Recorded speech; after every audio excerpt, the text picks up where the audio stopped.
எம்ஜிஆருக்கு அப்புறம் இந்த ஆளுக்கு தான் நான் வந்து எம்ஜிஆரை பார்த்திருக்கேன். ஃபர்ஸ்ட் அண்ணாவை பார்த்திருக்கேன், எம்ஜிஆரை பார்த்திருக்கேன், கலைஞரை பார்த்திருக்கேன், ஜெயலலிதா அம்மாவை பார்த்திருக்கேன், இபிஎஸ் பார்த்திருக்கேன், ஓபிஎஸ் பார்த்திருக்கேன், ஸ்டாலின் ஐயாவும் பார்த்தாச்சு.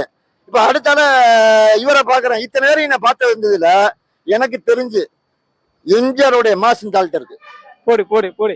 அதே மாதிரி ஜெயலலிதாவுடைய கெத்து இந்த ஆள்கிட்ட இருக்கு.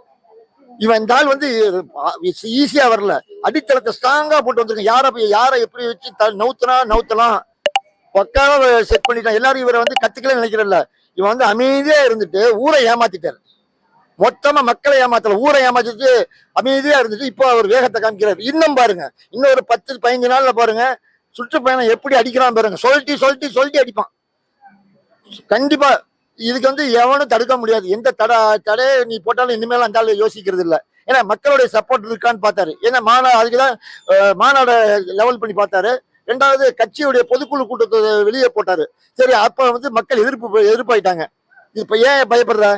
ஒரு மைதானத்துல போடு, இல்ல கலைவாணர் அரங்கத்துல போடு, நான் வரேன் அப்படிங்கிற தைரியத்தை மக்கள் இப்ப கொடுக்கும்.